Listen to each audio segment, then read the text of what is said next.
Olá, seja bem-vindo ao Instituto Federal do Sudeste de Minas Gerais, campus Rio Pomba. Hoje nós vamos continuar conversando sobre a representação gráfica, sobre as formas de fazer e sobre, como utilizar o Excel para poder fazer a representação dos tipos mais comuns de gráficos que a gente utiliza quando a gente fala de artigo científico, pesquisa científica. Então, a gente vai trazer para vocês hoje mais um tipo de gráfico, mais um tipo de forma de representação que é bastante comum, principalmente quando a gente fala de experimentos na área agrária. Então, em muitas áreas tecnológicas utilizam os experimentos fatoriais.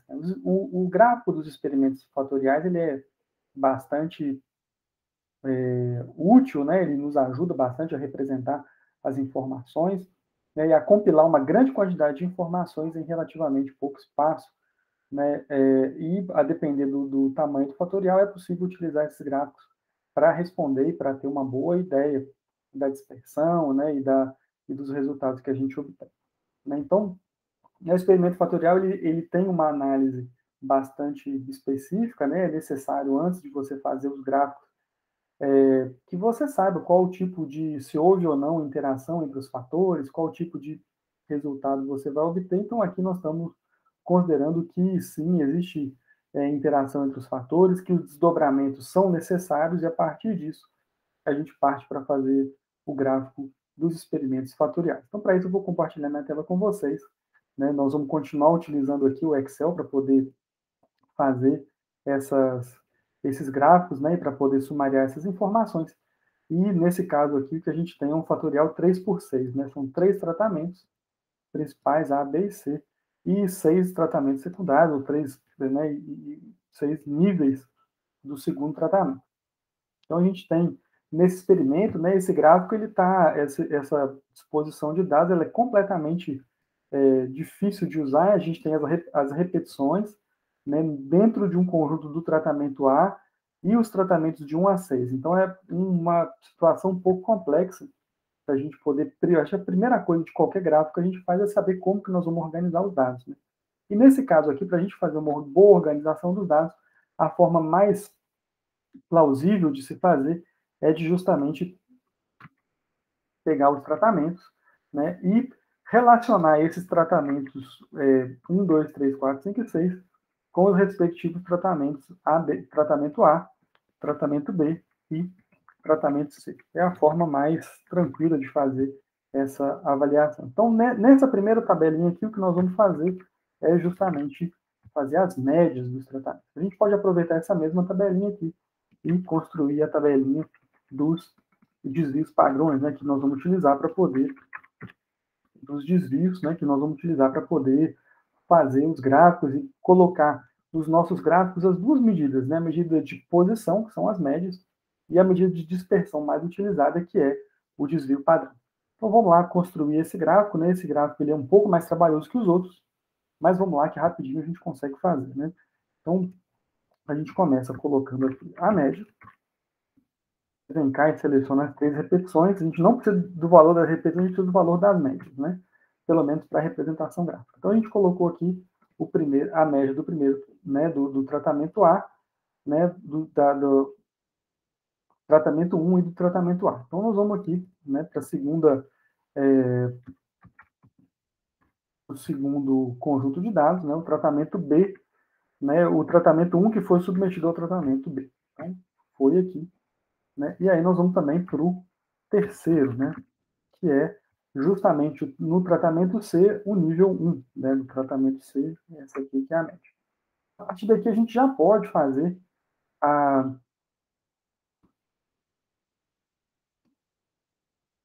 utilizar o arrastar, porque a medida que a gente arrasta, a gente tem as informações que a gente precisa. Então, a gente já tem aqui todas as informações, a gente faz uma conferência aqui e percebe que está tudo ok, que a gente conseguiu, de fato, fazer o que a gente queria. Vamos fazer a mesma coisa para o desvio padrão. Então, nós vamos para o desvio padrão, 10 de par de A. Com esse 10 de par de A, a gente vem cá, o tratamento A nível 1, selecionamos os dados e fazemos a medida do desvio padrão. Continuamos com esse procedimento para fazer o 10 de par de A, o tratamento B do nível 1. Então, conseguimos. E vamos aqui para o tratamento C, nível 1, e a gente já tem todas as informações que a gente precisa. A partir daqui, a gente seleciona e, né, arrasta, e com isso a gente tem todos os desvios padrões que a gente precisa para poder montar o nosso gráfico. Né? Então, feito isso, a primeira parte, que é a parte mais difícil, na minha opinião, que é ter uma tabela de dados que pode ser usada para a montagem dos gráficos, e já está concluída. Né? Nessa etapa, a gente está pouco preocupado com a quantidade de zeros depois da vírgula, né? Isso aqui vai ser de pouco uso, porque a partir de agora nós vamos construir o gráfico. E para construir o gráfico, o que nós vamos fazer é selecionar aqui, né, na tabela das médias, todos os valores. Né? A partir do momento que a gente selecionou, a gente clica em inserir e a gente coloca o gráfico de colunas. Esse gráfico de colunas ele vai ter agora a peculiaridade de ter dentro do todos os níveis, né, A, B e C dentro do tratamento 1, todos os níveis A, B e C dentro do tratamento 2, todos os níveis A, B e C no tratamento 3. Né? A gente lembra que a gente está fazendo apenas a representação gráfica desse material. Né? E essa representação gráfica, com dados hipotéticos, ela só vai poder ser avaliada depois que a gente fizer a análise estatística e poder fazer as comparações, né, nos diferentes níveis, né, da forma mais adequada, a depender de como a análise deve ser conduzida. Né? Mas, de qualquer forma, esse tipo de representação é muito útil, muito comum, né, e também a gente acaba usando com bastante frequência. A partir daí, a gente parte para inserção né, do erro padrão. Né? Então, a gente vem cá para a barra de erro, seleciona a barra de erro, mais opções de barra de erro. Então, nós vamos começar com a barra de erro do tratamento A. Né? Na barra de erro do tratamento A, nós vamos escolher personalizado, especificar o valor. A gente tem que lembrar que é o tratamento A. Então, nós vamos colocar aqui todos os níveis do tratamento A e todos os níveis do tratamento A também para o negativo. A gente clica em OK e pronto, temos a especificação do tratamento A. Começa de novo esse processo. Né? Nesse processo, a gente pode colocar aqui a barra de erro. Né? A gente escolhe aqui a barra de erro para inserção de mais opções agora no tratamento B. Então, a gente começa tudo de novo para o tratamento B, personalizado, especificar valor, né? Agora todos os níveis do tratamento B. E aqui, positivo, todos os níveis do tratamento B negativo e tal aqui. Agora a gente segue o nosso caminho aqui, né? Segue as nossas atividades aqui, para colocar as barras de erro do tratamento C. Então, a gente vem cá na barra de erro novamente, mais opções, tratamento C, e aí a gente começa tudo de novo. Né? A gente vem cá na barra de erro, personalizado, especificar valor, a gente está no tratamento C, então a gente pode vir aqui no tratamento C e escolher todas as opções do tratamento C para poder fazer essa representação. E a partir daí a gente tem o nosso gráfico finalizado. Né? A gente pode escolher o local, né, da legenda, por exemplo. Né? A gente tem aqui a legenda que está na parte inferior, ela pode ficar à direita, ela pode ficar na parte superior, ela pode ficar à esquerda. Então a gente pode escolher o local mais adequado para a nossa legenda, a gente pode trocar a coloração de um determinado tratamento que nos interessa, a gente pode colocar preto, por exemplo. Né? E, né, com isso a gente acaba formatando o gráfico para aquilo que nos interessa. Então essa foi, né, uma forma da gente poder fazer. Ficou faltando, obviamente, uma coisa que é fundamental e que a gente nunca pode deixar de colocar nos gráficos, que são a explicação dos eixos. Né?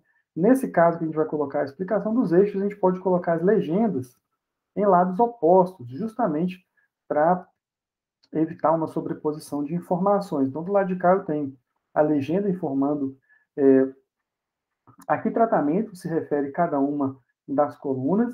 Aqui nós temos todos os tratamentos, vamos colocar aqui, né, todos os tratamentos.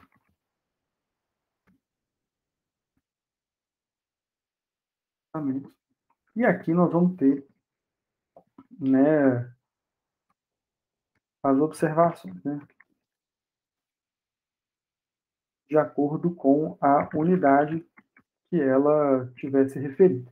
Então, a gente tem aqui já um gráfico com as observações, com a unidade a que se refere, com a legenda corretamente colocada, né? Esse gráfico ele vai pedir uma legenda explicativa, né? Que não é essa legenda gráfica, a legenda explicativa.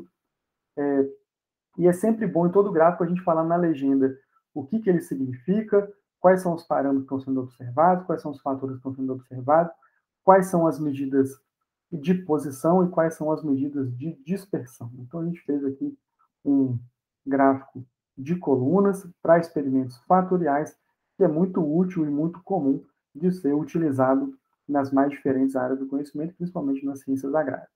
Bom, a gente fica por aqui, né?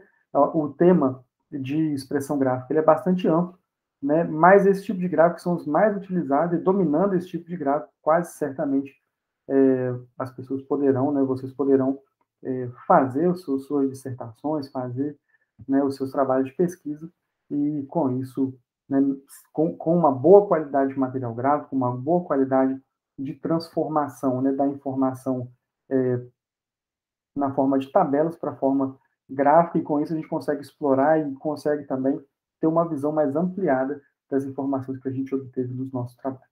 Então, eu agradeço muito a atenção de todos, né, e nos vemos aí no próximo vídeo. Um forte abraço a todos.